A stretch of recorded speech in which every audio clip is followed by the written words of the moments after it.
ഇന്ന് ഒരു വിശേഷ ദിവസമാണ്. പെരുന്നാൾ ദിനം. എല്ലാവർക്കും എൻ്റെ പെരുന്നാൾ ആശംസകൾ നേരുകയാണ്. ഈദ് മുബാറക്. ഐശ്വര്യപൂർണമായ ഒരു ജീവിതം, സന്തോഷകരമായ ജീവിതം എല്ലാവർക്കും ഉണ്ടാകട്ടെ എന്ന് ഞാൻ ആത്മാർത്ഥമായി ആഗ്രഹിക്കുന്നു. എല്ലാവർക്കും പെരുന്നാൾ ആശംസകൾ. കേരളത്തിൽ ഇന്ന് നിങ്ങളൊക്കെ കഴിഞ്ഞ ദിവസങ്ങളിലായിട്ട് ഒട്ടനവധി വാർത്തകൾക്ക് സാക്ഷ്യം വഹിച്ചവരാണ്. ഇവിടെ മിനിഞ്ഞാന്നാണ് കോടതിയുടെ ഒരു നിരീക്ഷണമുണ്ടായത്. അത് എക്സാലോജിക് സംബന്ധിച്ചിട്ടുള്ള അന്വേഷണമാകാം.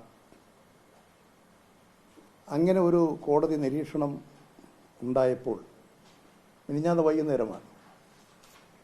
ഇന്നലെ വെളുപ്പാൻ കാലത്ത് കേരളത്തിൻ്റെ 10 വർഷക്കാലം മുഖ്യമന്ത്രിയായി സംസ്ഥാനം ഭരിച്ച ഒരു 65 വർഷക്കാലത്തിലധികമായി കേരള രാഷ്ട്രീയത്തിൽ നിറഞ്ഞു നിൽക്കുന്ന, എല്ലാവരും ബഹുമാനിക്കുകയും സ്നേഹിക്കുകയും ഒക്കെ ചെയ്യുന്ന ഒരു ഉന്നതനായ രാഷ്ട്രീയ നേതാവാണ് സഖാവ് പിണറായി വിജയൻ. അദ്ദേഹത്തിൻ്റെ വസതി, പിണറായിയിലുള്ള വീട്, അദ്ദേഹം വാടകയ്ക്ക് തിരുവനന്തപുരത്ത് മുഖ്യമന്ത്രി പദം രാജിവെച്ചതിന് ശേഷം വാടകയ്ക്കെടുത്തൊരു വീട്ടിൽ താമസിക്കുക. ആ വീട് ഉൾപ്പെടെ നിരവധി സ്ഥലങ്ങളിൽ ഇഡിയുടെ റെയ്ഡായിരുന്നു. എന്താണ് ഇതിൻ്റെ അടിസ്ഥാനം? ഇത്തരമൊരു റെയ്ഡിൻ്റെ പശ്ചാത്തലം എന്താ? പ്രത്യേകിച്ച് എന്തെങ്കിലും ചൂണ്ടിക്കാണിക്കാൻ റെയ്ഡ് നടത്തുന്നവർക്ക് തന്നെ സാധിച്ചിട്ടില്ല. ഇന്നലെ കേരളത്തിൻ്റെ ആഭ്യന്തരമന്ത്രി ശ്രീ രമേശ് ചെന്നിത്തല പറഞ്ഞത്, ഇങ്ങനെ കേരളത്തിൽ കേന്ദ്ര പോലീസ് സേനയെ ഉപയോഗിച്ചുകൊണ്ട്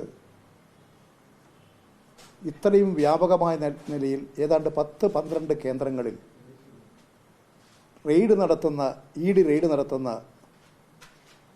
ഒരറിവും ഒരു ഇൻഫർമേഷനും ആഭ്യന്തര വകുപ്പിനോ പോലീസ് മേധാവികൾക്കോ പോലീസിനോ ലഭ്യമായിരുന്നില്ല എന്നാണ്. അതായത് സാധാരണഗതിയിൽ ഒരു കേന്ദ്രസേന ഇത്തരത്തിൽ ഇടപെടണമെങ്കിൽ, ഇഡി ഇങ്ങനെ ഒരു അന്വേഷണം നടത്തണമെങ്കിൽ അത് സംസ്ഥാനത്ത് ആഭ്യന്തര വകുപ്പിനെ അറിയിച്ചിരിക്കണം. അതുപോലെ ഉന്നതരായ പോലീസ് സേനാ അതിൻ്റെ തലവന്മാരെ അറിയിച്ചിരിക്കണം. ഇങ്ങനെ ആരെയും അറിയിക്കാതെ ഒരു ഭീകരമായൊരു അന്തരീക്ഷം സൃഷ്ടിക്കുകയാണ് ഈ റെയ്ഡിലൂടെ ചെയ്തത്. സംസ്ഥാനത്തിൻ്റെ അധികാരത്തിന് മേലെ കടന്നുകയറ്റമാണിത്. കേരളത്തിൽ ആഭ്യന്തര വകുപ്പിൻ്റെ മേലെയുള്ള കടന്നുകയറ്റമാണ്. ശ്രീ രമേശ് ചെന്നിത്തല അതിനെക്കുറിച്ചൊന്നും പറഞ്ഞില്ല. ഇത്തരമൊരു തെറ്റായ നിലപാട് കേന്ദ്രസേനയും ഇഡിയും സ്വീകരിച്ചാൽ ഒരു സംസ്ഥാന ഗവൺമെൻറ് ഇത് സംബന്ധിച്ച് കേന്ദ്ര ആഭ്യന്തര വകുപ്പിനെയും കേന്ദ്രത്തെയും അറിയിക്കേണ്ടതാണ്. അങ്ങനെ ഒരു നിലപാടും സ്വീകരിച്ചതായി അറിയുന്നില്ല. മാധ്യമപ്രവർത്തകർ ഇത് സംബന്ധിച്ച് മുഖ്യമന്ത്രിയോട് ചോദിച്ചു എന്നാണ് അവരുടെ തന്നെ വാർത്തകളിൽ കാണുന്നത്.